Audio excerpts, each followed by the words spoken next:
Okay, today's guest is YC from SoCal Seismic Construction. Yes, sir.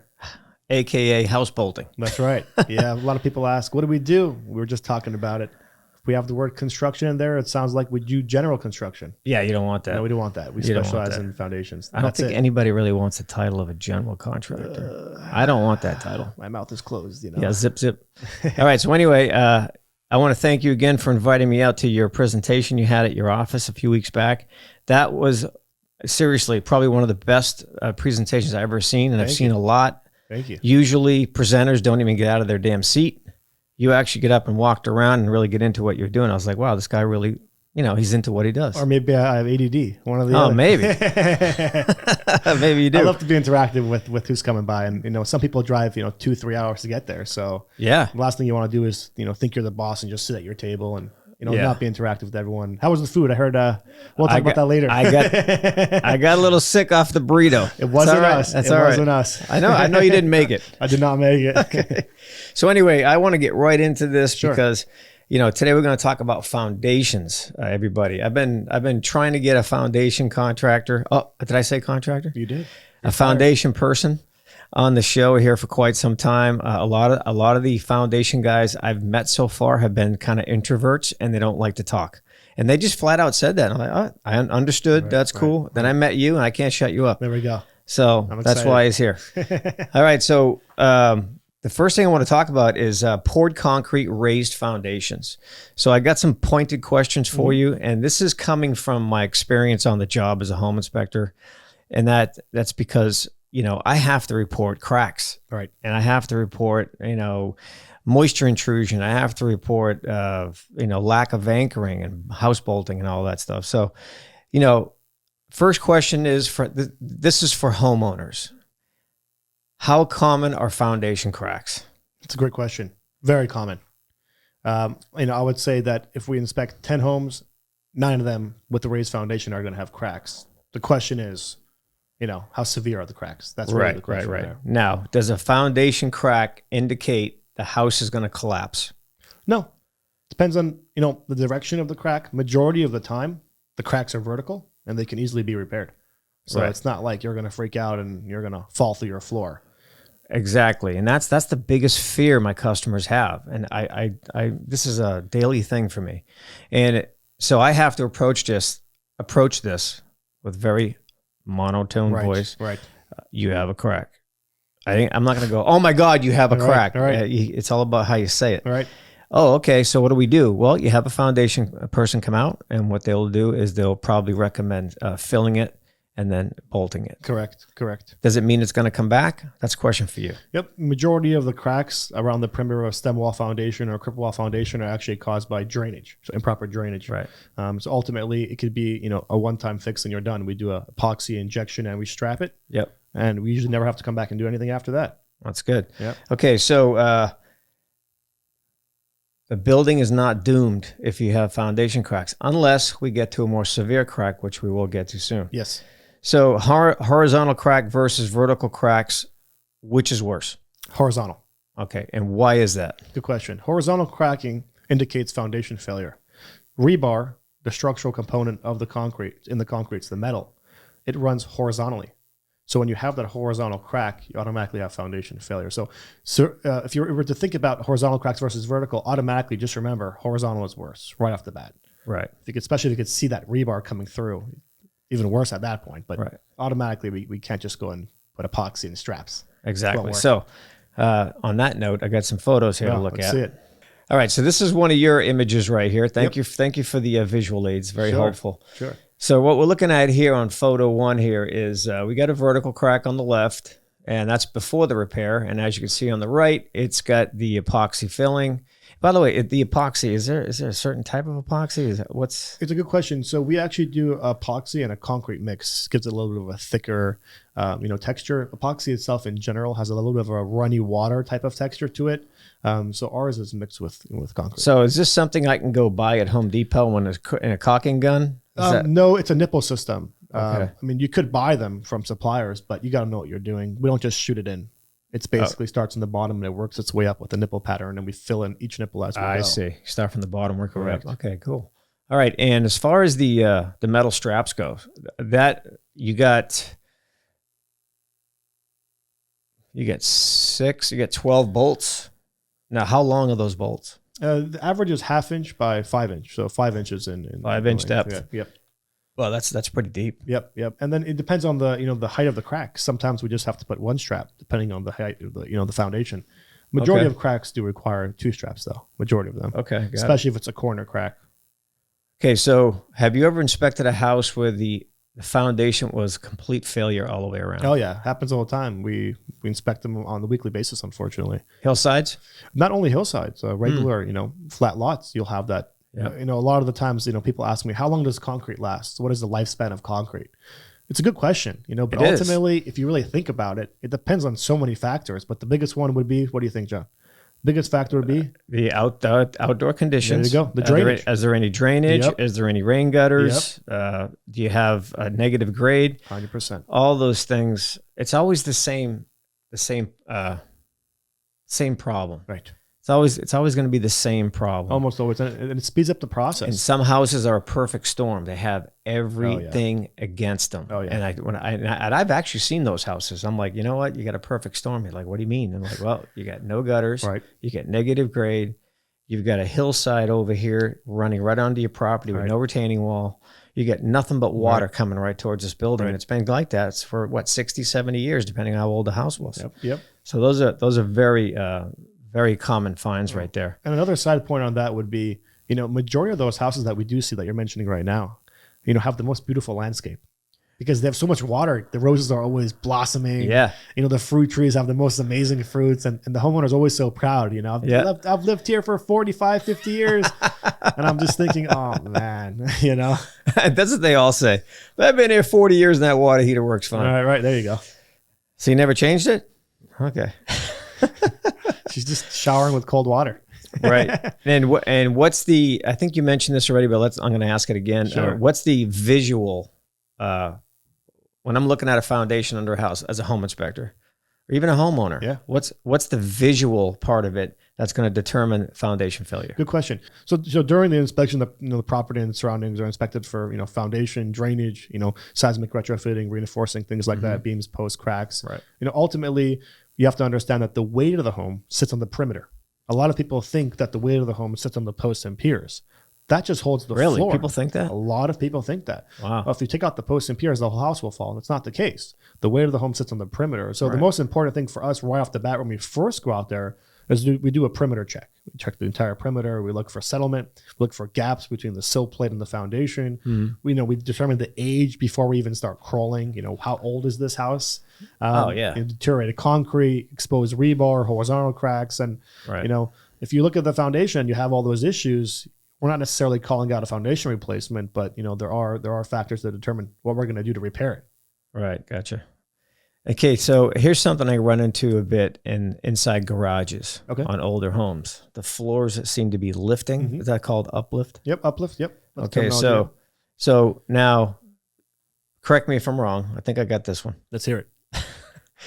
The garage floor is not part of the foundation. It's simply a floor. Correct. Because on the edges of all that floor, you're going to have your stem wall for the garage. Correct. That's built when the rest of the house is built typically. Unless it was an add-on that was added later. Right. Additional garage. So when I see that, I'm not calling that out as a foundation problem. I'm calling that out as a concrete floor problem. Right. And there's a couple ways to deal with it. You can grind it down and then fill the cracks so it's not a trip hazard. Or you can replace it. Right.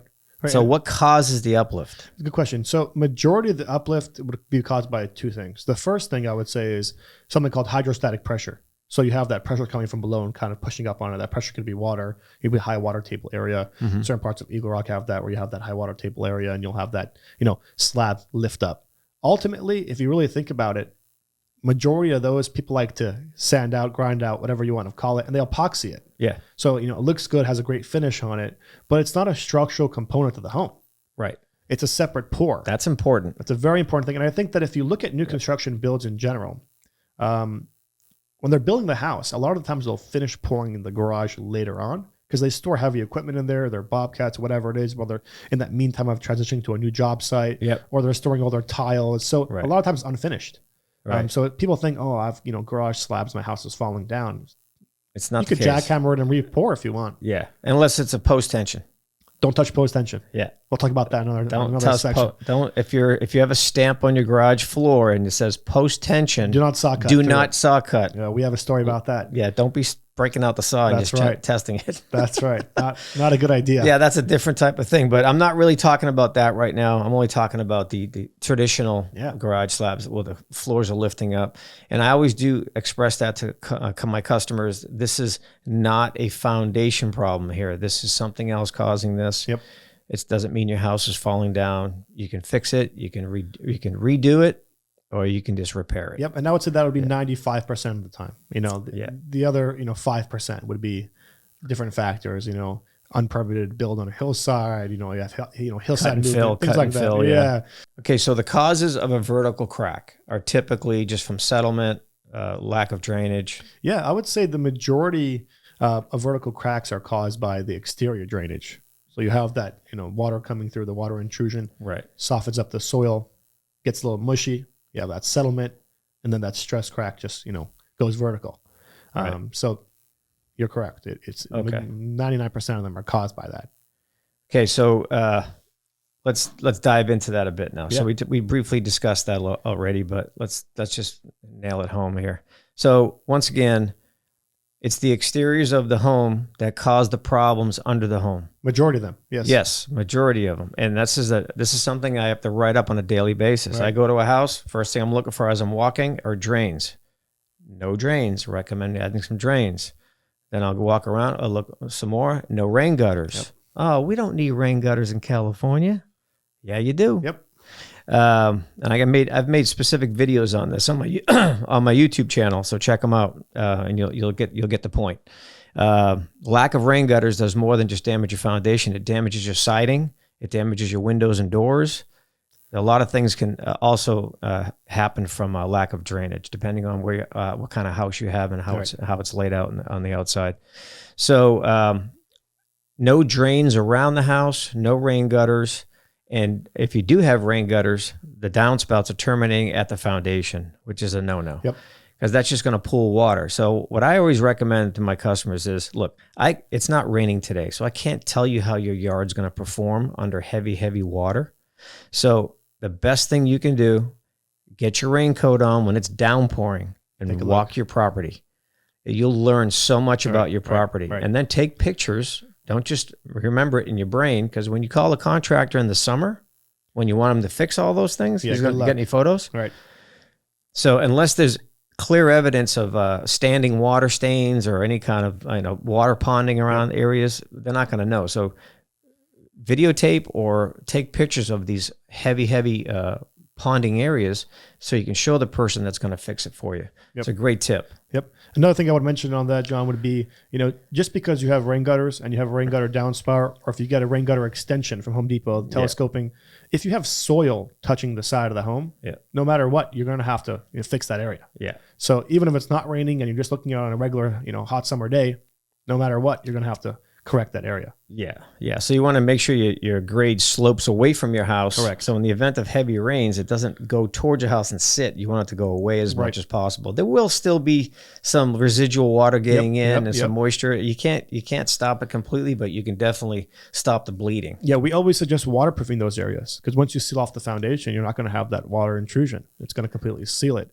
But people don't remember that. You have to remember that concrete itself isn't waterproof. People think they're going to pour concrete on the side of their house and they're fine. Right. Concrete absorbs all that water and goes right underneath. So does stucco. That's so when you have these older homes with the stucco, they used to run it into the soil and then they push the soil up against it. That's going to wick water up. Right. And I am living proof of that. It happened on the back of my garage here, and I can show you that later. You watered it all out? When I bought the house, the rear concrete pad that the guy had some sheds on was too high, and it was run right into the stucco. Oh, and the stucco. Okay, into the stucco. Yep. And then it couldn't drain, and my whole wall started absorbing water. Oh, wow. And I found out because I was finishing off the inside of the garage. And I'm like, why is there stains right there? And I put a moisture meter on it. Thing was soaked. Wow. I had to stop everything, go outside, jackhammer up that whole thing. Not fun. Cut off the I cut the stucco from the ground, and I made a nice 3-inch space and put some weep screed in. On the bottom, yep. Fixed You're it. lucky. That's one section. Imagine a whole house. I know. You know what I mean? So that's a real thing. So water yeah. does wick up inside stucco. So it's concrete. It's concrete. It's a mixture of sand I consider and concrete. like a straw. Just it absorbs. And if you got insulation inside that wall and the paper's bad, you're going to have mold. Yep. Got to replace that. Now you're talking about more problems. Okay, so let's touch on waterproofing a little more. So to waterproof a foundation, you have to excavate all the dirt out. Correct. And how much of that dirt are you removing? Like 2 feet from the wall? Good question. So it just depends on how far to get down to the bottom of the footing. I see. The average we horizontally from the house, I would say we average about 4 feet. Okay. In length. Yeah. For our crew to get in there, they have to dig to the bottom of the footing. To pressure wash and sandblast the entire foundation wall to make sure that it's completely clean. Otherwise, it's not going to stick properly. Wow. They fix any cracks at that point. That's a part I wasn't aware of. Yep. And then they go ahead and tar it. After they tar it, they apply a waterproof membrane. Then, depending on the situation, we're adding drains, backfilling. So you're actually covering the footing as well. Correct. We go all the way to the bottom of the footing. Wow. Yeah, we go as far as we can go with concrete. And while you're at it, you got that all dug out. Are you also recommending drains be put in that area? Exactly. So it really depends on the house, but majority of the time we're adding a drain. Below grade drain. Then we have a surface drain on top. We have to backfill. We have rocks and mesh, so there's a jam and You're making clog. a burrito. That's right. One that doesn't give you food poisoning. All right, cool. Okay, so as far as horizontal foundation cracks that are not so common, the main issue for that is moisture. Yes. Am I right? Yes. And the majority of the times you'll see that would be on the other side of the foundation, have a planter. Yes. You'll have a planter that the homeowner is so proud of, that they're watering for all these years. Okay, so we got some pictures right here. Yeah, here they are. Courtesy of SoCal Seismic House Bolting. There you go. That's right. Okay, so these are your photos, and what we're looking at here is you can see the horizontal cracks on the stem walls right here. And then on the middle picture, you can actually see the rusted rebar. Correct. So when rebar gets really wet, just so people understand, it expands and it just kind of like breaks out of the shell of the concrete. It's amazing that happens. It's hatching. Isn't that crazy? It's great. I mean, if you think about the concept of how that metal expands, that's why you have that horizontal crack. And this middle picture was taken by one of our inspectors, but this is that section right here. Right. So he just, peeled off that corner and look what happened. Well, let me show you some of my finds. Let's see it. I got some of those in here too. So that's a partition wall. Yep. So that's the middle of the home. And that's at least 10 feet to 12 feet long. And look how wet that is. Yep. Yep. So this particular house was in Playa del Rey area. Yep. The entire crawl space was wet. I put my robot in there. Yeah, you're not doing the crawl on that. Well, I just use a crawl bot a lot. Yeah. So if it works, I utilize it. If it doesn't, I have to get in. So the first thing that goes in, that's my recon guy. He goes and checks everything out, make sure there's no animals or dead bodies. Yeah, we always just crawl it. Yeah. So anyway, so that this whole, as you can see, if you look at the tires on the corner of the picture, you see all the mud on my tires. Yep. So this whole thing was like this, and then it gets even better. Let me show you the next shot. This is the partition wall opposite the opening on the left. So as you can see there, that foundation is just saturated. Yep. That rebar has just come out. And it looks like that rebar is a little bit close to the edge there too. What do you think? Well, it is a corner. Yeah. But ultimately you have all that moisture crossing through. So, I mean, even if it wasn't, you would still have that failure. Okay. So with a situation like this, are you talking about replacing that partition wall? Yes. We have no choice but to replace it. So, yeah, but I mean, what are the steps? Step one, we're going to have to support the floor joist. Okay. Then we're going to have to jackhammer all the concrete away. Okay. And then we have to re-pour. So we excavate, we dig down. But we won't fix that until we fix the drainage. Right. Because then you're paying for nothing. So this is all on your belly work. Oh, yeah. This is like intense manual labor Where was the access point? The access point was just to the left. How many feet would you say? I'd say about 20. 20 feet. So in a particular situation like this, 20 feet, I mean, think about hauling concrete 20 feet. Usually we'll just cut a new access point. Yeah. Make it easy for the guys to work. A lot of people say, oh, you know, another company came out here, we have foundation failure, but the access point is right above that same area. Well, now we're going through your house. It's still easier to cut an exterior. Yeah, you don't want to access. go through someone's house. Like, and oh, all it might that be. Stuff. So it's not a fun project. You know, it's a lot of labor work, and it obviously does cost. Yeah. I can't give you an exact number, but you know, they average, you know, $15,000-$20,000 depending on the section you're replacing. Right. It really depends. And Yeah. this is not the perimeter of the home. This is the middle. It's Yeah. a little bit different. So that's why everybody listening, that's why it's so expensive to do foundation work. You literally got to support the weight of the house and then remove something. Yeah, it's a lot of labor work. A lot of labor And work. you get safety first. They got to make sure this thing's not going to implode on them and fall down. Yep. And then within our own crew, every crew has a foreman, and he's going to be the one to determine how many guys he's going to allow underneath the house. If it's tight working conditions, he's not letting his whole crew go under there. So he'll divide the crew with another job for that day until there's enough space and access for everyone to work safely. Right. So that's our number one priority when it comes down to this. And you guys do sometimes have to trench out to remove dirt to do your work. Oh, right? we're doing it today. Yeah. And then put it back in. Yep. If we need to put it back in, sometimes it's just high soil underneath the house. I see. A lot of times you'll find a house with extremely high soil levels, and you're thinking, where will this soil come from? And then you'll remember there's an addition on the house. And instead of the contractor hauling out all that soil, he threw it under the main house and rotted out all the posts and piers. So we're working on that right now, but it happens all the time. We see this all the time, unfortunately. Wow. Yeah. So people always ask, where did the soil come from? That's where it usually came from. Right. That was one of my main questions for you today was on foundations. Is the how much actual work goes into these repairs? And so, like, as a home inspector, I have to relay this message. Hey, look, I can see rebar that's been rusted, and your foundation is failure. It's failure. So would you recommend to a home inspector, if you see something like this in the picture I previously showed you, do you think it's safe for us to say you have a section of your foundation that's failed? So I wouldn't use the word failure because it sounds like you're now calling out shots that might be beyond my scope of work. And I'm not saying that in a bad way. Right. They're just going to reference, well, John said I have failure. You know what I mean? They're going to, I know how it works. So I would just recommend, having, foundation company come out there versus, you know what I mean? Yeah. Versus calling it out. It's kind of the same thing we like to mention to homeowners and home inspectors about, up to code bolts and things like that. Yeah. But it's obviously a problem. Yeah. All right. So calling it out the way I've been calling it out should be fine. Yeah.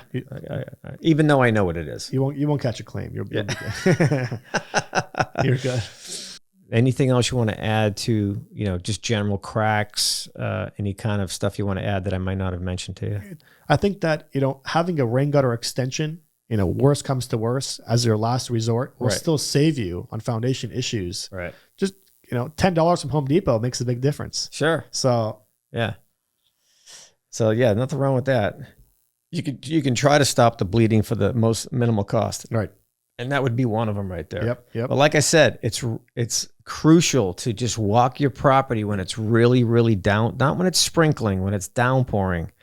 Just look at what your yard's doing. How's it dealing with the water? I mean, you'll learn a lot from that. Yeah. You will. Because I've been to inspections in the downpours. Yeah. Oh man. Yeah, same here. I opened up the garage door, and there's 5 feet of water in the garage, Wow. at least an inch deep, at least an inch deep. And I was like, "Come here, guys, you need to see this." Right. I pulled everybody from inside, "Come look at this right here," because it's a lot Visually easier to show you. Oh yeah, visually, yeah. So yeah, that was a real thing, and I actually added that to one of my videos I put out on my YouTube channel too, because I was like, "Wow, that's really important for people to see that." Yeah, and all of our inspectors are trained, to find negative grade, negative slopes, things like that prior to the rain. But you are right. Ultimately, the best scenario would be when it is downpouring. Right. So one question I have here, going back to photo 1 here. Yeah.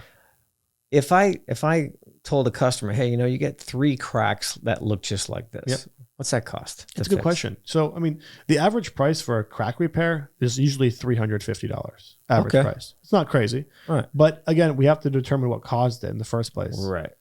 Sometimes they're hairline cracks, so we don't even recommend fixing them. Right. But it just depends. That's your average price. Right. It could vary. Sometimes we were charging $1,500, sometimes charging $900. It really depends. There's so many different factors. Okay. So one thing I noticed about you so far, this is the second time I've met you in person. It seems like you really care about what's causing these problems as opposed to just going there and getting a check and leaving. Correct. And I think a lot of companies just go in there and fix it and leave. it's kind of unethical if you think about it. It is. I was mentioning is. at my presentation in Long Beach that it's like, giving somebody a Porsche with 3 tires. I mean, it looks good, but it's not going to perform. Yeah. You know what I mean? So exactly. if you have a crack here, it's almost like the foundation is kind of talking to you. Right. What caused it? We'll go ahead and fix it, but right. And if you have a really good home inspector, he may have already determined that for you. That's right. We know what to look for. I know who to refer. Yeah, so I'll be referring you because, like I said, second time meeting you, and I like talking to you, and it seems like you really give a shit about what you're doing for customers. And all our 32 employees too. They're all very dedicated, and that's a lot. They're on the field, and they're all hardworking. So that's good. It's not me. It's all my guys on the field. Yeah, it's a team. Yep. It's a team. And the office. Can't forget about the office. Yes. And I met your assistant. Yep. There you go. And what's her name again? Yulia. Yulia? Yep. Yulia. Hi, Yulia. There you go. Shout out to Yulia. And Isabella. Isabella. Oh, I think I met her. And as far as you kind of mentioned on the repair for the really bad, that was just a partition wall. So would a partition wall repair be any different than a perimeter wall? It's almost the same. Same thing. Yeah. Yeah.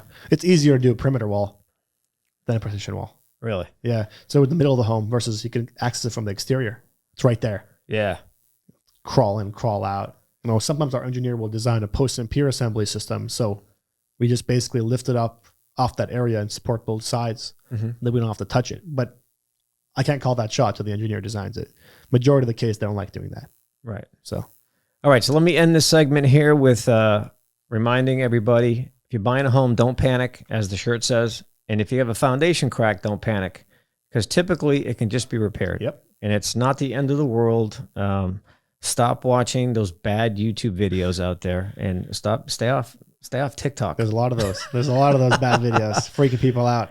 Wow. The number one thing that people, I will tell a customer, oh, by the way, you have a 35-year-old HVAC system. Your water heater's 20 years old. Yep. I'll tell them all this stuff. And it goes in one ear, out the other. Yep. And then can I show you something, John? Sure. They show me a hairline crack on the drywall inside the house. I'm like, you gotta be kidding me. Stop thinking like that. Right. That's cosmetic. If I told you I can't open your doors and your windows are all stuck and you got floor deflection everywhere, and I tell you got 40 foundation cracks. Different story. Yep. The chances of me telling you that might be once a year I tell a customer. Yeah, and you know what? The whole California is on expansive soil. You're going to have cracks. In fact, I'll give you a little side point here. Yeah. When I go, or when I have my inspectors go to an inspection, so we have 7 inspectors currently, and they're out to 3 or 4 inspections a day average. So we're seeing a lot of homes, and the biggest thing that we see that causes an issue down the line. Now, what I mean by issue is problematic homeowners or the ones that are selling the property are when you're looking above the doors and windows and you see patchwork done on every single window and door. Yeah.